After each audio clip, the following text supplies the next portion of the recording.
तो हेलो प्यारे बच्चों, कैसे आप लोग। आज आपके ज्ञानेंद्र सर आ चुके हैं पॉलिटिकल साइंस का एक धमाकेदार वीडियो लेकर के। तो आज हम लोग पॉलिटिकल साइंस का एक बहुत ही प्यारा सा खूबसूरत सा टॉपिक पढ़ेंगे जिसका नाम है पंचायती राज व्यवस्था। आप लोग अपने गांव में सुने होंगे मुखिया, सरपंच, वार्ड मेंबर, वार्ड परिषद। तो ये सारी चीज़ें क्या होती है और कैसे पंचायती राज व्यवस्था गांव में काम करता है, तो इन सब सारी चीज़ों पर मैं आपको इस वीडियो में बताऊंगा।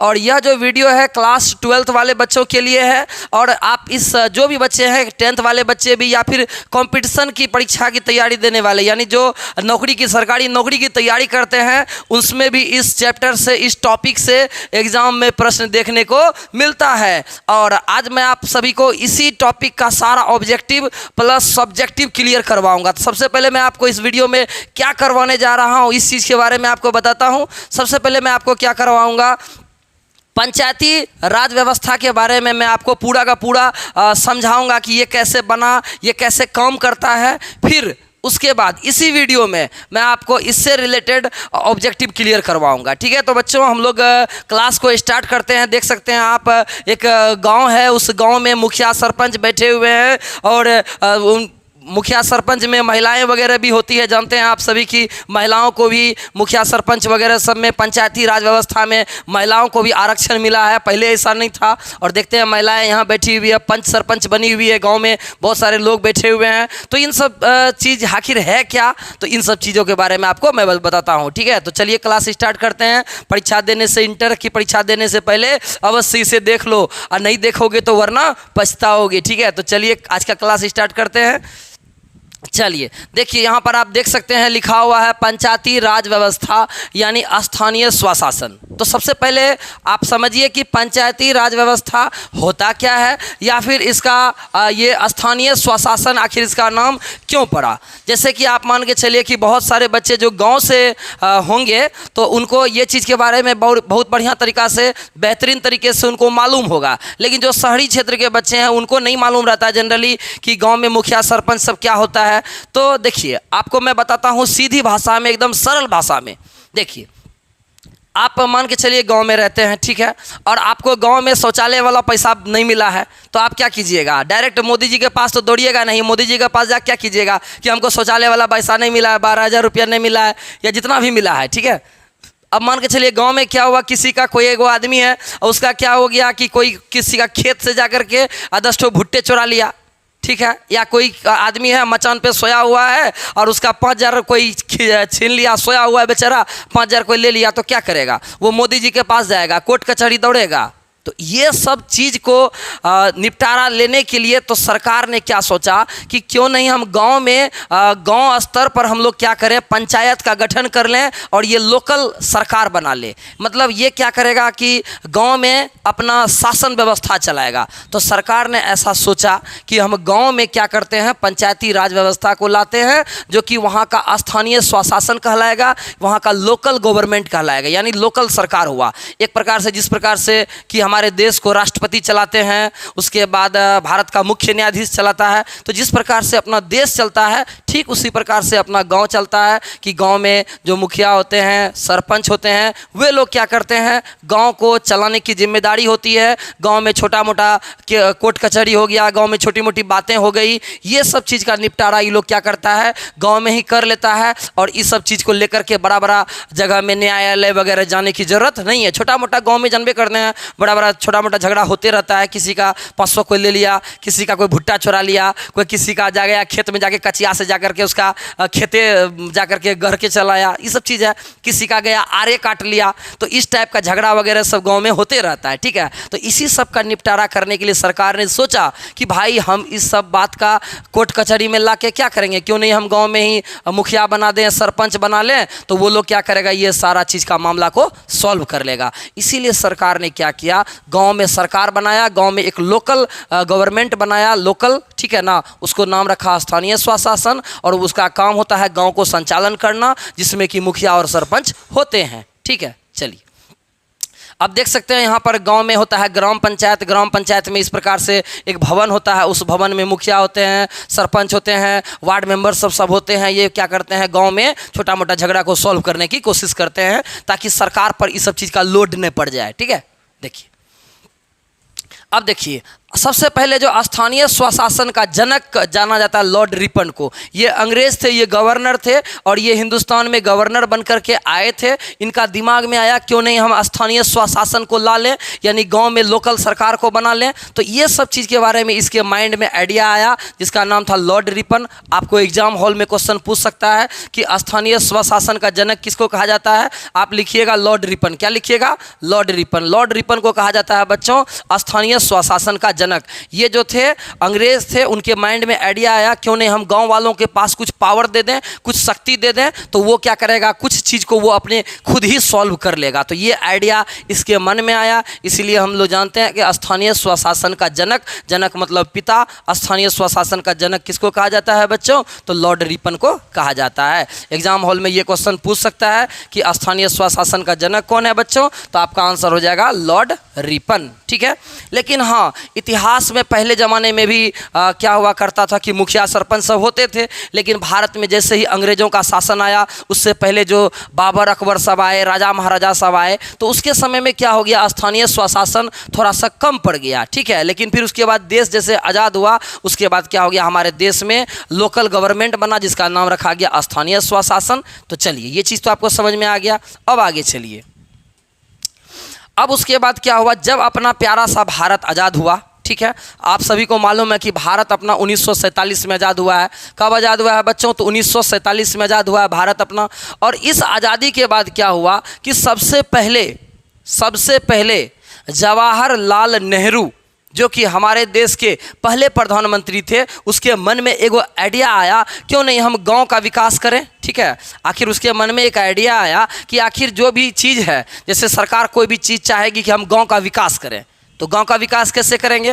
गांव का विकास करने के लिए हमको क्या करना पड़ेगा, गांव में उस चीज़ को लेके जाना पड़ेगा। अब जैसे मान के चलिएगा कि गांव में किसी चीज़ को साइकिल योजना है, ठीक है, तो साइकिल का पैसा हमको गांव में हर घर में देना है, हर घर की लड़कियों को देना है, तो उसके लिए क्या करना पड़ेगा। तो ये सब चीज़ों को भारत में क्या हुआ कि भारत के जो प्रधानमंत्री थे, उनका नाम था पंडित जवाहरलाल नेहरू। उनके मन में एक आइडिया आया कि 2 अक्टूबर 1952 को, कब आइडिया आया? 2 अक्टूबर 1952 को भारत में पहला सामुदायिक विकास कार्यक्रम को उन्होंने लाया। इसका मकसद यही था कि गांव तक हर सरकार का जो भी चीज़ है, सरकार का एक एक पैसा है, सरकार का कुछ भी स्कीम है, सरकार का कोई भी योजना है, उस योजना को गांव में, ताकि गांव में हर घर पहुंचाया जा सके।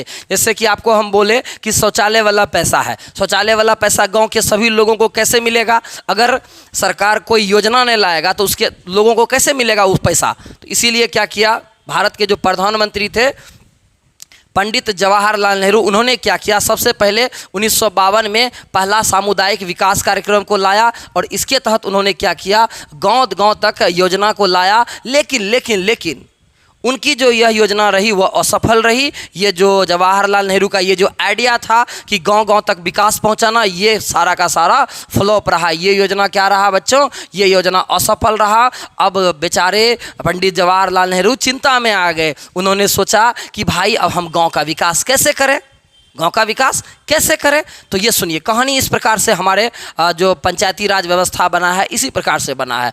तो फिर उन्होंने क्या किया, फिर उन्होंने जब पंडित जवाहरलाल नेहरू ने ही क्या किया, इस चीज़ का नाम चेंज करके उन्होंने रखा राष्ट्रीय प्रसार सेवा 1953। उन्होंने क्या किया, उसका नाम चेंज कर दिया राष्ट्रीय प्रसार सेवा, और इस योजना को लाया ताकि गाँव में फिर से विकास किया जा सके।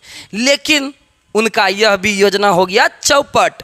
उनका यह योजना क्या हो गया, चौपट हो गया। उनकी यह योजना रही असफल रही। अब बेचारे पंडित जवाहरलाल नेहरू हो गए चिंता में। अब उन्होंने सोचा कि भैया गांव का विकास कैसे होगा, कुछ ना कुछ तो करना पड़ेगा, आखिर गांव में कैसे विकास को किया जाए। तब इसके बाद क्या है, अब आएंगे हीरो, नेशनल हीरो। अब इनके बाद आएंगे पंडित, अब ध्यान दीजिएगा, अब इनके बाद पंडित जवाहरलाल नेहरू ने क्या किया, एक लाए हीरो को, ठीक है ना। अब देखिए, आपको लग रहा होगा भाई ये हीरो कौन है, तो देखिए अब उसके बाद पंडित जवाहरलाल नेहरू ने क्या किया कि बलवंत राय मेहता को लाया। किसको लाया? बलवंत राय मेहता को। देख सकते हैं आप, बलवंत राय मेहता यही है, इनका ये पहले का फोटो है, देख सकते हैं कितना हीरो है। बलवंत राय मेहता, इनका नाम क्या था बच्चों? फोटो में बताइए तो इसका नाम क्या है? इसका नाम था बलवंत राय मेहता। क्या नाम था बच्चों? बलवंत राय मेहता। तो कुछ समितियां बनी भारत में, पंचायती राज व्यवस्था को कैसे लाया जाए, भारत में कैसे गांव-गांव को तरक्की किया जाए। तो उसके लिए क्या हुआ कि बलवंत राय मेहता को लाया गया। बच्चों किसको लाया गया? बलवंत राय मेहता को। तो बलवंत राय मेहता को पंडित जवाहरलाल नेहरू ने लाया और बलवंत राय मेहता ने क्या किया? गांव-गांव गया। ये गांव जाके देखा, गांव वाला से पूछा, रे भाई तेरे को कोई दिक्कत है क्या? तुमको गांव में कोई दिक्कत है क्या? हाँ मालिक, हमको ये दिक्कत हो रहा है, हमको जो है ना ये वाला पैसा नहीं मिल रहा है, हमको इंदिरा आवास नहीं मिल रहा है, हमको क्या हो रहा है मालिक, हमको वृद्धा पेंशन नहीं मिल रहा है। तो ये सब बात इसको बताए। तब इसके मन में एगो आइडिया आया, ये सोचे कि भाई गांव को कैसे विकास किया जाए। तो इन्होंने त्रिस्तरीय फॉर्मूला को लाया। त्रिस्तरीय फॉर्मूला क्या होता है देखिए। तो इन्होंने क्या किया? त्रिस्तरीय फॉर्मूला को लाया 1957 में। कब लाया? ये VBI है, इंपॉर्टेंट है, क्लास 12th में बहुत बार पूछा हुआ है कि त्रिस्तरीय फॉर्मूला को किसने लाया? तो बलवंत राय मेहता समिति ने लाया। इसका ये ग्रुप बना और इन्होंने गांव-गांव जाकर के भ्रमण किया और पता लगाया कि गांव का विकास कैसे किया जाए। तो उन्होंने इस फॉर्मूला को लाया। इन्होंने पंडित जवाहरलाल नेहरू से कहा कि सर एक काम कीजिए, गांव में जो है ना, गांव के लोगों को कुछ जो है ना अधिकार दे दीजिए, उनको कुछ छूट दे दीजिए ताकि वो खुद अपना सरकार चला सके और गांव का तरक्की हो सके। और क्या कीजिए सर, गांव के लोगों को जो है ना अपने टीम में शामिल कीजिए, मतलब उन लोग को भी जो है ना देश से जोड़िए। तो जवाहरलाल नेहरू का आइडिया समझ में आ गया। बोला वाह बलवंत राय मेहता, बहुत तुम बढ़िया काम किया, बताओ तो क्या करें?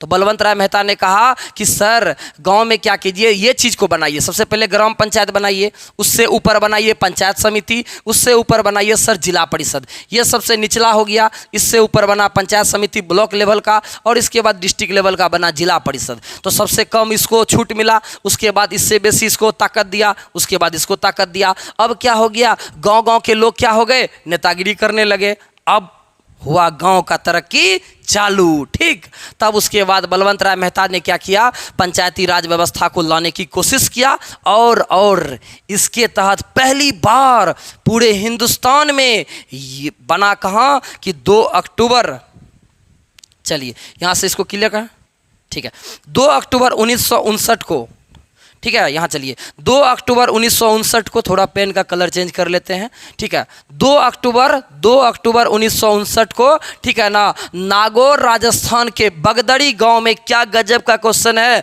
नागौर राजस्थान के बगदड़ी गांव में बच्चों पहली बार पंचायती राज व्यवस्था को अपनाया गया। याद रख लेना है, ये क्वेश्चन एग्जाम में पूछता है, कतई जहर क्वेश्चन है, इसको एग्जाम में याद रख लेना है कि 2 अक्टूबर 1959 को, ठीक है ना, 2 अक्टूबर 1959 को 1959 को नागौर, जगह का नाम क्या था बच्चों? नागौर। नागौर कहाँ है? राजस्थान में है। और कौन सा गांव? बगदड़ी गांव। इस गांव में पहली बार भारत में पंचायती राज व्यवस्था को अपनाया गया। पूरा हिंदुस्तान में ये राजस्थान ऐसा गांव था, उसका नागौर जिला, नागौर गांव और बगदड़ी जो नागौर हो गया जिला और बगदड़ी गांव, वो उसमें पहली बार पंचायती राज व्यवस्था को अपनाया गया।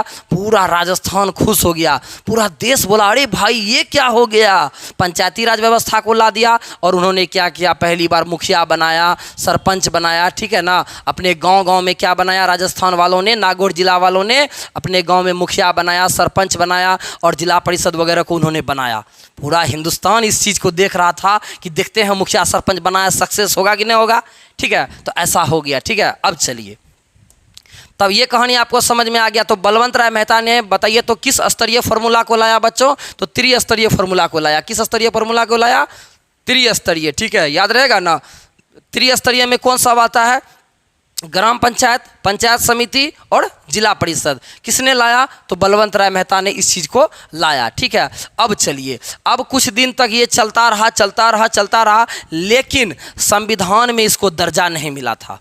संविधान में इसको दर्जा नहीं मिला था। अब उसके बाद क्या हुआ? कुछ दिन के बाद अब सरकार ने, पंडित जवाहरलाल नेहरू ने सोचा अच्छा एक काम करते हैं, देखते हैं कि ये चीज़ सक्सेस हुआ कि नहीं हुआ। आखिर राजस्थान में ये जो पंचायती राज व्यवस्था को लाया, मुखिया सरपंच बनाया पहली बार राजस्थान में, ये देखते हैं सक्सेस हुआ कि नहीं हुआ। तो इस चीज़ को देखने के लिए एक और समिति का गठन हुआ, एक ग्रुप बना, उसका नाम था अशोक मेहता समिति। क्या नाम था बच्चों? अशोक मेहता समिति। यही है अशोक जी और अशोक मेहता समिति आए। ये आए अशोक मेहता समिति, इन्होंने क्या किया? द्विस्तरीय फॉर्मूला को लाया। इन्होंने कहा पंडित जवाहरलाल नेहरू वगैरह से कि उसके बाद तब अगला सरकार सब आ गया था, पंडित जवाहरलाल नेहरू नहीं थे, उसके बाद दूसरा आदमी सब प्रधानमंत्री सब बने, ठीक है। तो इन्होंने क्या किया? द्विस्तरीय फॉर्मूला को लाया। इन्होंने भारत के प्रधानमंत्री लोगों को कहा कि सर पंचायती राज व्यवस्था जो बनाए हैं ना सर, वो 3 स्तरीय है सर, गलत है सर, 2 स्तरीय को लाइए, 2 स्तर पे सरकार बनाइए, तब सक्सेस होगा, ठीक है। तब बस इन्होंने क्या किया? 1977 में 2 स्तरीय सरकार बनाने का योजना लाया। पहले का नाम रखा मंडल पंचायत, दूसरे का नाम रखा जिला पंचायत। क्या नाम रखा? जिला पंचायत। इसको वाला पगला कहीं का, तू पगला है क्या रे? जब 3 स्तरीय वाला सक्सेस है तो 2 स्तरीय वाला काहे लाया? भाग यहाँ से भाग। इस फार्मूला को काट दिया। इसका तो अपना तरीका से बेचारा उदास हो गया, बोला हम नया नया आइडिया लगाए थे, मेरा आइडिया दे दिया, चौपट दे दिया। तो त्रिस्तरीय वाला फार्मूला बलवंत राय मेहता वाला वो सक्सेस कर गया था, तो ये पगला का काहेला आइडिया मानेगा? ठीक है, हम पगला बोल दिए, चलिए ठीक है। तो इसका स्तरीय द्विस्तरीय वाला फार्मूला को सरकार ने कैंसिल कर दिया, बोला नहीं नहीं, ये सिस्टम बड़ा बेकार है, मंडल पंचायत जिला पंचायत बस वही सही है, ठीक है। चलिए अब आगे चलिए, फिर आगे चलिए। उसके बाद क्या हो गया? बहुत सारा समिति सब बने। खैर उसको आपको उतना याद नहीं रखना है, क्योंकि आप कंपटीशन की तैयारी कीजिएगा, फिर आपको ज़्यादा समझ में आएगा। फिलहाल में आपको जो इम्पोर्टेंट है वो बता रहे हैं, ठीक है। चलिए अब उसके बाद क्या हो गया? GV.K. राव समिति 1985 में बने। उसी चीज़ का समीक्षा करने के लिए इन्होंने भी कहा सर वो 3 स्तर वाला फॉर्मूला है ना, वही सर सही है, उसी को रहने दीजिए। फिर उसके बाद क्या है? LM सिंघवी समिति आया 1986 में। उन्होंने संवैधानिक मान्यता देने की बात कही। इन्होंने कहा कि LM सिंघवी समिति ने क्या कहा? बोला सर ये जो 3 स्तर वाला फॉर्मूला है ना, ग्राम पंचायत, पंचायत समिति और जिला परिषद, सर ये सक्सेस है। इसको एक काम कीजिए, अबड़ी बार जो है ना संविधान में लिख दीजिए। इससे क्या होगा? पूरा देश इस चीज़ को मानेगा। तो LM सिंघवी का आइडिया कैसा लगा बताइए? तो सही था कि नहीं था? इन्होंने क्या किया कि 1986 में संवैधानिक मान्यता देने की बात कही। इन्होंने कहा कि सर संविधान में इसको लिख दीजिए। तो राजस्थान तो मानिए रहा है पंचायती राज व्यवस्था को, पंचायती राज व्यवस्था पूरा देश में लागू हो जाएगा। ये आइडिया किसका था? LM सिंघवी समिति का था, ठीक है। अब चलिए अब क्या होगा आगे?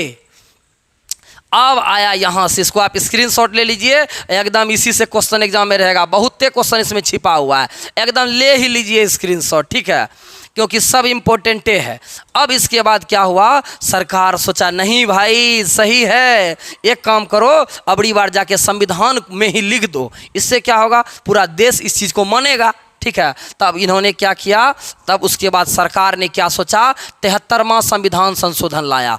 गजब का क्वेश्चन है, VBI रट लो भाई, एग्जाम में क्वेश्चन पूछेगा तो पूछेगा, ठीक है ना। तब सरकार ने क्या किया? 73वां संविधान संशोधन को लाया। कब लाया बच्चों? तो 1992 में लाया। कब लाया? 1992 में। 1992 को सरकार ने क्या किया कि 73वां संविधान संशोधन को उन्होंने किया, ठीक है। 73वां संविधान संशोधन को 1992 में लाया और सरकार ने क्या किया? अब आया बारी संविधान में संशोधन करने का, संविधान में लिखने का। तो वो क्या था? 73वां था। क्या था? 73वां। कब? 1992 में। अब पूरा देश इसको इंतजार कर रहा था कि अब पंचायती राज व्यवस्था पूरा देश में लागू होने वाला है। लेकिन राजस्थान तो बेचारा पहले अपना लिया था। क्या जी? अब आगे चलिएगा। तो 24 अप्रैल को पहली बार, सुनिएगा भाई, 24 अप्रैल को पहली बार, 24 अप्रैल 1993 को, इसका ये क्वेश्चन बहुत VBI है। 24 अप्रैल को 1993 को पूरे भारत में पंचायती राज व्यवस्था को लागू किया गया। गजब का क्वेश्चन। पूरे भारत में पंचायती राज व्यवस्था को अपना लिया गया। कब? 24 अप्रैल 1993 को। अब सोचिए, बिहार भी अपना अपनाएगा तो पूरा हिंदुस्तान इस व्यवस्था को अपनाने के लिए रेडी हो गया, ठीक।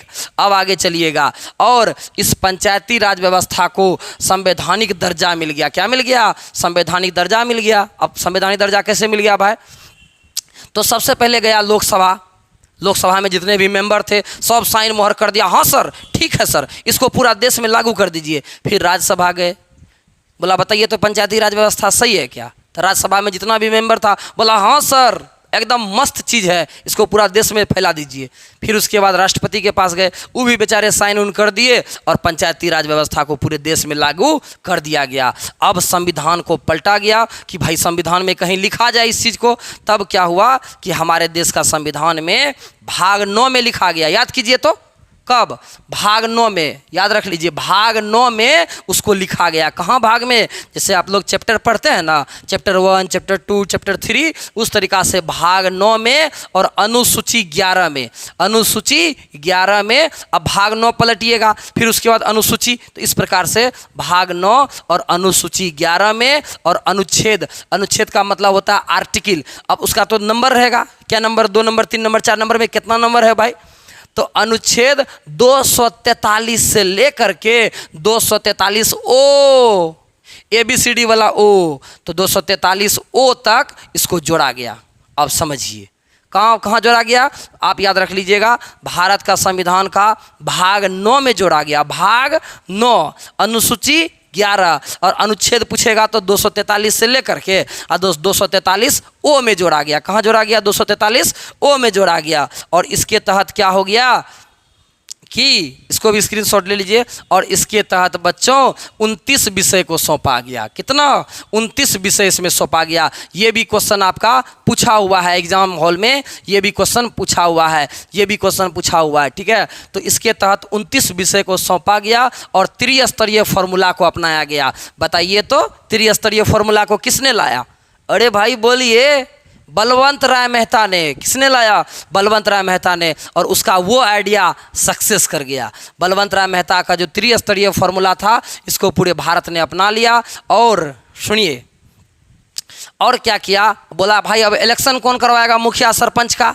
यह बड़ा टेंशन वाला बात है। तो इसको दे दिया राज्य निर्वाचन आयोग को। राज्य निर्वाचन जो आयोग जो है, जो कि राज्य में चुनाव को करवाती है, इलेक्शन करवाती है, उसका नाम है राज्य निर्वाचन आयोग। तो इसका काम था कि इलेक्शन को करवाना। और बोला कि भाई अब इलेक्शन कितना दिन में करवाओगे? तो बोला 5 साल में। 5 साल ठीक है, ठीक है। बोला बार बार करवाएंगे तो टेंशन होगा कि वोट देने जाएगा।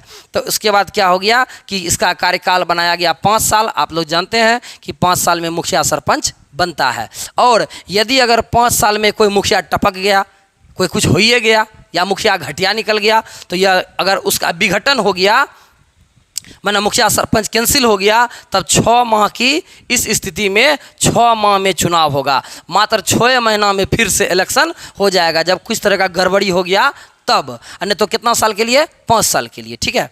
आगे चलिएगा। अब बोला कि भाई मुखिया सरपंच तो बनेगा, उसके लिए एज कितना होना चाहिए? तो बोला आखिर एज रखेंगे ना, नहीं तो कोनो बच्चा आएगा गाँव में कहेगा हाँ हम हैं मुखिया जी।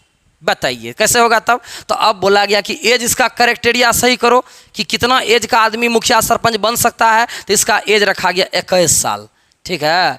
बताइए कितना एज रखा गया बच्चों? 21 वर्ष। 21 वर्ष इसका एज डिफाइन किया गया कि 21 वर्ष के लोग ही रहेंगे जो कि इस इलेक्शन में हिस्सा लेंगे और गांव में बनेगा मुखिया सरपंच वगैरह बनेगा, ठीक है। तो 21 वर्ष रखा गया इसका न्यूनतम एज। 21 साल से जिसका कम है वो इस इलेक्शन में नहीं आएगा, ठीक है। हाँ, वोट देने वाला 18 साल वाला दे सकता है, वोट देने वाला 18 साल में दे सकता है, बट इलेक्शन नहीं लड़ सकता है। 18 साल का आदमी वोट डाल सकता है लेकिन इलेक्शन नहीं लड़ सकता है। तो ये 21 साल डेट दिया गया, ठीक है। चलिए अब आपको उम्मीद है पूरा का पूरा समझ में आ गया होगा। तो अब सुनिएगा, अब पंचायती राज व्यवस्था में 3 चीज़ को अपनाया गया है। देखिए यहाँ समझिए, पंचायती राज व्यवस्था का ये होता है स्ट्रक्चर। इसमें होता है ग्राम पंचायत। क्या होता है? सबसे पहले ग्राम पंचायत। ग्राम पंचायत का जो हेड होता है उसको बोला जाता है मुखिया। फिर उसके बाद उससे थोड़ा सा बड़ा जो होता है ब्लॉक लेवल पे, उसका नाम होता है पंचायत समिति। उसका जो हेड होता है ना, उसको हम लोग बोलते हैं प्रमुख या प्रधान। क्या बोलते हैं? प्रमुख या प्रधान। और जिला परिषद जो होता है, इसका जो हेड होता है उसको बोलते हैं अध्यक्ष। इसी में अध्यक्ष उपाध्यक्ष बनता है, ठीक है। हम लोग ग्राम पंचायत में मुखिया का चुनाव डायरेक्ट करते हैं प्रत्यक्ष के द्वारा, प्रत्यक्ष प्रणाली के द्वारा हम लोग चुनते हैं। लेकिन इसके द्वारा पंचायत समिति का चुनाव ये लोग अप्रत्यक्ष के द्वारा होता है, हम लोग डायरेक्ट इसको नहीं चुनते हैं। बाकी जिला परिषद को भी हम लोग अप्रत्यक्ष रूप से चुनते हैं। हम किसको चुनते हैं? वो किसी और को चुनता है। ये फॉर्मूला को अपनाया गया, ठीक है। आप इसका स्क्रीनशॉट भी लिख सकते हैं, ठीक है। अब आगे चलिए, इसके बाद क्या होता है कि गांव में बनते हैं सरपंच। क्या बनते हैं बच्चों? इसके बाद बनते हैं गांव में सरपंच। सरपंच क्या होता है? ग्राम कचहरी जो होता है गांव में, एक प्रकार का हो गया अदालत, छोटा मोटा जज हो गया। तो गांव में जो कचहरी होता है उसमें फौजदारी मुकदमा और दीवानी मुकदमा दोनों मामले को देखरेख करता है। फौजदारी मतलब हो गया लड़ाई उड़ाई, दीवानी मतलब हो गया किसी को थोड़ा मोड़ा सजा भी दे सकते हैं।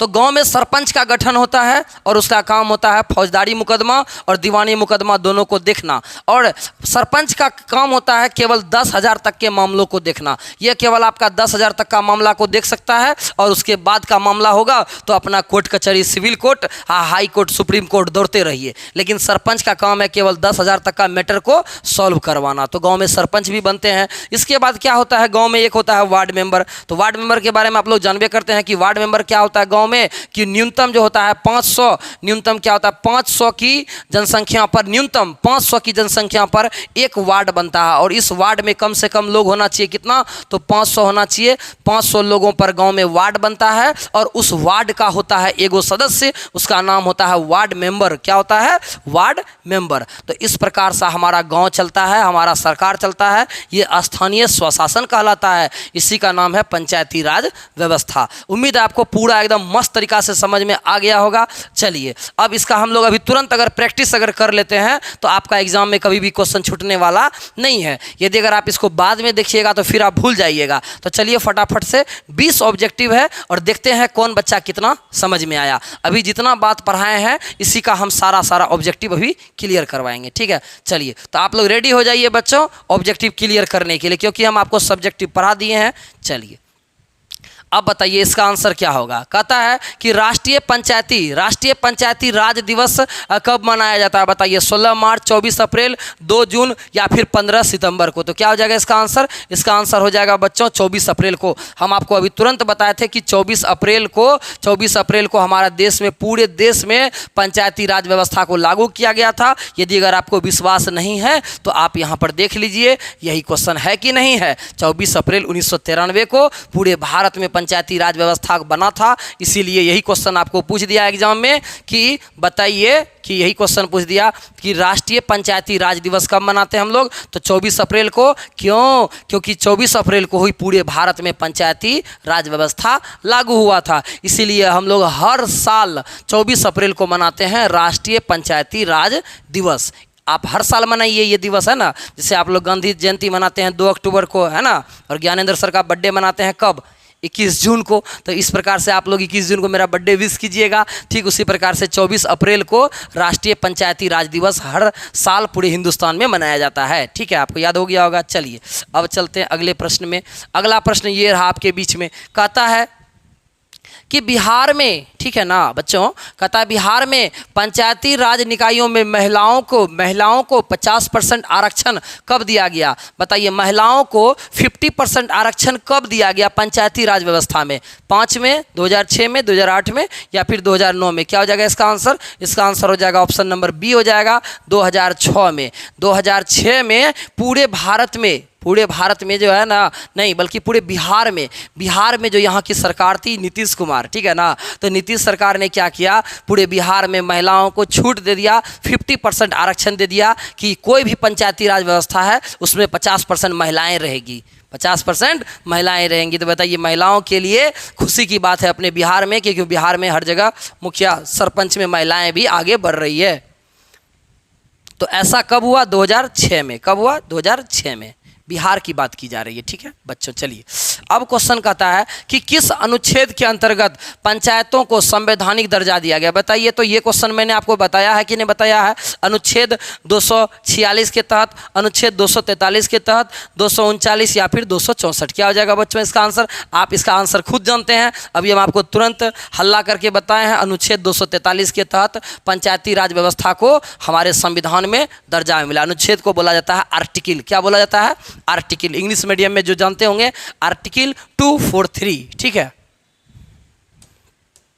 चलिए अब अगला प्रश्न ये रहा, कहता है कि पंचायती राज व्यवस्था है। पंचायती राज व्यवस्था कैसा है बताइए। तो भारत में जो पंचायती राज व्यवस्था है वो किस प्रकार का है? द्विस्तरीय है, त्रिस्तरीय है, या फिर चतुस्तरीय व्यवस्था है, या फिर इनमें से कोई नहीं। आप जानबे करते हैं कि हमारे हिंदुस्तान में त्रिस्तरीय फॉर्मूला है, उसमें से कौन सा है? पहला हो जाएगा ग्राम पंचायत, दूसरा हो जाएगा पंचायत समिति, उसके बाद हो जाएगा जिला परिषद। तो बताइए ये प्रश्न आपसे एग्जाम में बनेगा कि नहीं बनेगा? आप ज्ञानेंद्र सर का वीडियो देख रहे हैं और आपसे भला एग्जाम में ना बने, ऐसा हो ही नहीं सकता है। ठीक है, चलिए अब चलते हैं अगला प्रश्न में। अगला प्रश्न ये रहा, कहता है कि भारतीय संविधान का 73वां संविधान संशोधन संबंधित है। बताइए 73वां जो संविधान संशोधन है वह किससे संबंधित है? ग्राम पंचायत से, पंचायती राज से, ठीक है, नगर पालिका से, या फिर नगर निगम से? क्या हो जाएगा इसका आंसर? इसका आंसर हो जाएगा ऑप्शन नंबर बी हो जाएगा, पंचायती राज व्यवस्था से। ठीक है ना? अगर ये नहीं रहता तब आप एग्जाम में ये टिक कर सकते थे, लेकिन ये सटीक आंसर है। इसका आंसर हो जाएगा पंचायती राज व्यवस्था से। 73वां संविधान संशोधन जो है वह पंचायती राज व्यवस्था से संबंधित है। ठीक है, चलिए अगला प्रश्न ये रहा, कहता है बलवंत राय मेहता समिति ने निम्नलिखित में से किस अंग को अधिक शक्तिशाली बनाने का सुझाव दिया? बलवंत राय मेहता समिति ने पंडित जवाहरलाल नेहरू को किसके बारे में कहा कि सर इसको पावर दे दीजिए? किसको? ग्राम पंचायत को, या फिर पंचायत को, पंचायत समिति को, या फिर जिला परिषद को? किसको कहा? तो ग्राम पंचायत को उन्होंने कहा कि ग्राम पंचायत को, कि सर ग्राम पंचायत को पावर दिया जाए। उन्होंने कहा ग्राम पंचायत को अधिक शक्तिशाली बनाया जाए ताकि गांव के लोग अपना फैसला जो है, छोटा मोटा फैसला को खुद ले सके। ठीक है, चलिए ये चीज़ हो गया, और गाँव में भी विकास किया जा सके। ठीक है, चलिए अगला प्रश्न ये रहा कि बलवंत राय मेहता समिति प्रतिवेदन में पंचायती राज संस्थाओं को कितने स्तरों पर सुधार करने का सुझाव दिया गया? तो बताइए बलवंत राय मेहता ने पंचायती राज व्यवस्था को कितना स्तर में कहा बांटने के लिए? द्विस्तरीय में, एक स्तरीय में, त्रिस्तरीय में, या फिर इनमें से कोई नहीं? क्या हो जाएगा बच्चों इसका आंसर? इसका आंसर हो जाएगा त्रिस्तरीय। त्रिस्तरीय यानी में 3 स्तर वाला फॉर्मूला किसने दिया? तो बलवंत राय मेहता ने दिया, ग्राम पंचायत, पंचायत समिति और जिला परिषद। ठीक है, चलिए अगला ये रहा क्वेश्चन। अगला है कि पंचायत समिति का प्रमुख कौन होता है? बताइए तो पंचायत समिति का हेड कौन होता है? हम आपको अभी लास्ट में बताए थे, वो डब्बा बना करके जो बताए थे, मुखिया, सरपंच, या फिर प्रमुख, या फिर पंचायत समिति। तो पंचायत समिति का प्रमुख को ही प्रमुख कहा जाता है। इसका आंसर हो जाएगा ऑप्शन नंबर सी हो जाएगा, है ना? हम आपको बताए थे कि ग्राम पंचायत का हेड हो जाएगा मुखिया, पंचायत समिति का हो जाएगा प्रमुख, और फिर आगे आपको जिला परिषद का बताए थे, उसका होता है अध्यक्ष। चलिए अब आप लोग 9वां प्रश्न बताइए। कहता है भारत में पंचायती राज व्यवस्था को किस विचारधारा पर आधारित है? भारत की जो पंचायती राज व्यवस्था है वो किस विचारधारा पर है? गांधी दर्शन, समाजवाद, पूंजीवाद, या फिर इनमें से सभी? क्या हो जाएगा इसका आंसर? इसका आंसर हो जाएगा ऑप्शन नंबर ए हो जाएगा बच्चों, गांधी दर्शन। आपको मालूम है कि भारत जब अपना आज़ाद हुआ था तो उस समय में गांधी जी का कहना था कि भारत में पंचायती राज व्यवस्था को लाया जाए। बट भारत के जो कहा जाए तो संविधान निर्माण के जो डॉक्टर भीमराव अंबेडकर थे, उनका कहना था कि नहीं सर, पंचायती राज व्यवस्था को लाइएगा तो गांव में जो पावरफुल पर्सन सब होते हैं गांव में, वो लोग क्या करेगा? सत्ता का दुरुपयोग करेगा, वो लोग करेगा पावर का मिसयूज करेगा, क्योंकि गांव में पैसा वाला लोग सब रहेगा तो वही लोग मुखिया सरपंच बन जाएगा। तो ऐसा सोच किसका था? तो भीमराव अंबेडकर का था। लेकिन गांधी जी का कहना था नहीं, पंचायती राज व्यवस्था को लाया जाए और गांव के लोगों को भी कुछ पावर दिया जाए। इसलिए इसका आंसर हो जाए गांधी दर्शन।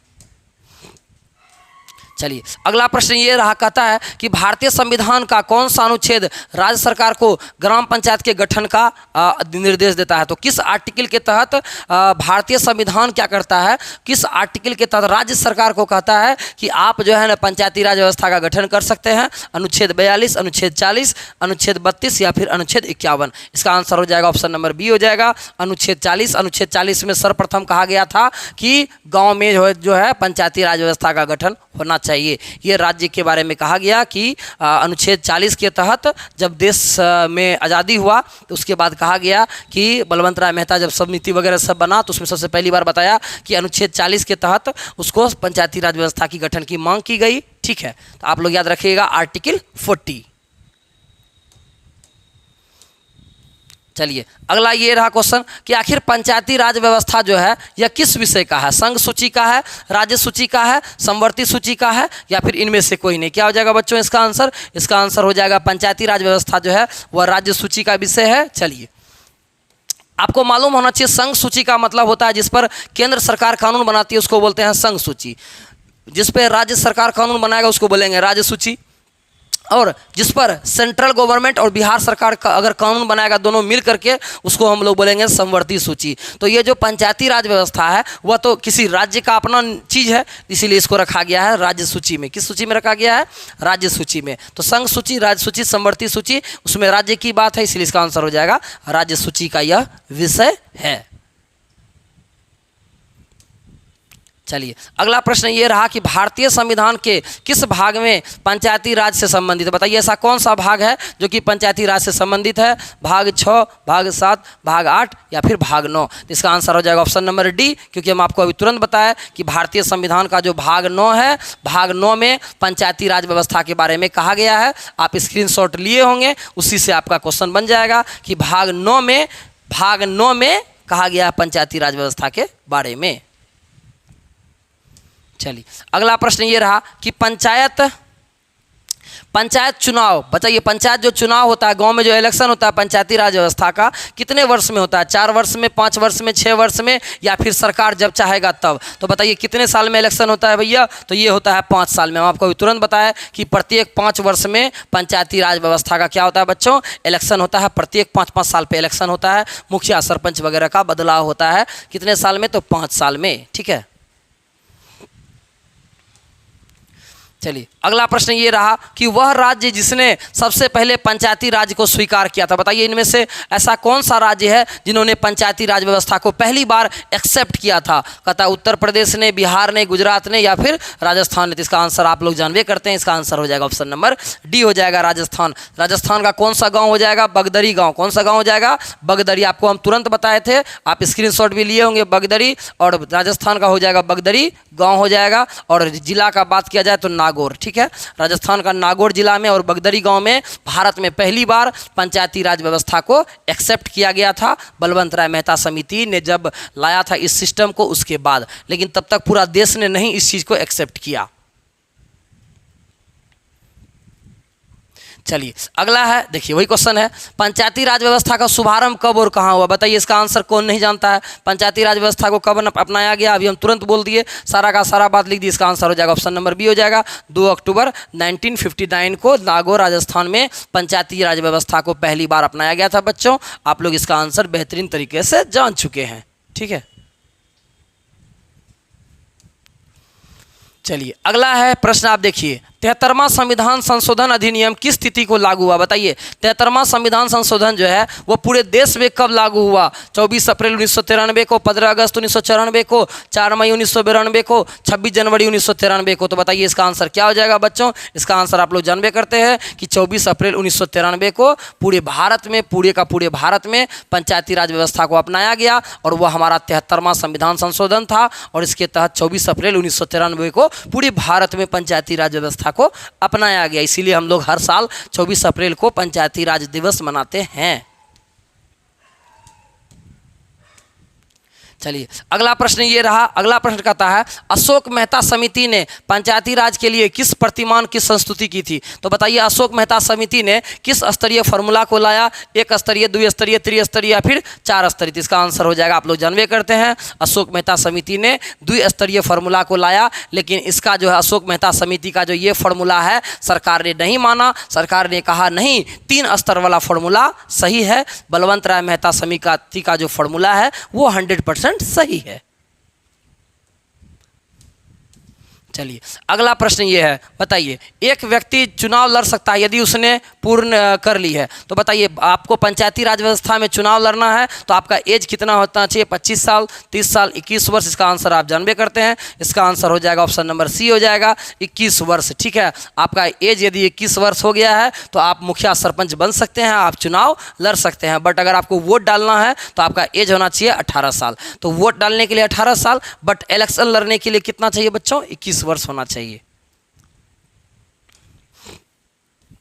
अब बताइए अगला क्वेश्चन पूछा कि पंचायती राज प्रणाली कहाँ नहीं है? तो बताइए भारत में ऐसा कौन सा जगह है जहाँ की पंचायती राज व्यवस्था को नहीं अपनाया गया है? अरुणाचल प्रदेश में, उड़ीसा में, राजस्थान में या फिर आंध्र प्रदेश में? इसका आंसर हो जाएगा ऑप्शन नंबर ए हो जाएगा अरुणाचल प्रदेश। अरुणाचल प्रदेश में पंचायती राज व्यवस्था को एक्सेप्ट नहीं किया गया है, वहाँ का जनसंख्या कम है। चलो भाई पंचायती राज व्यवस्था को क्यों अपनाया जाए, तो अरुणाचल प्रदेश में पंचायती राज व्यवस्था लागू नहीं है। ठीक है,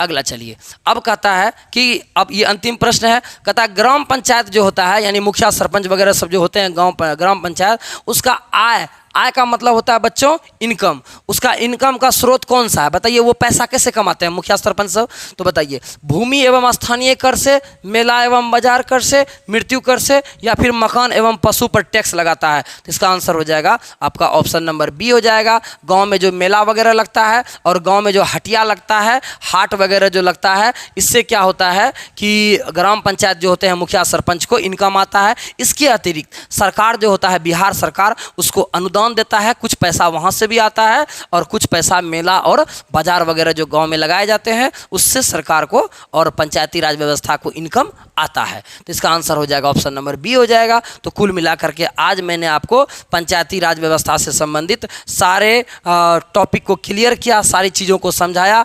आप बताइए बच्चों कि ये पंचायती राज व्यवस्था का वीडियो आपको कैसा लगा। ऐसे ही मैं मज़ेदार तरीका से आपको जो भी पॉलिटिकल साइंस है, सारा पॉलिटिकल साइंस का, राजनीति विज्ञान का सारा टॉपिक क्लियर करवाऊंगा। बस केवल आपको मेरा साथ देना है, और साथ देने के लिए, ज्ञानेंद्र सर का साथ देने के लिए आपको कुछ नहीं करना है, केवल एक काम करना है। जो भी नए बच्चे हैं बच्चों, तो इस चैनल को आप सब्सक्राइब कर लीजिएगा, ठीक है। और आपको एक काम और भी करना है, आप सिर्फ लाइक कर दीजिएगा।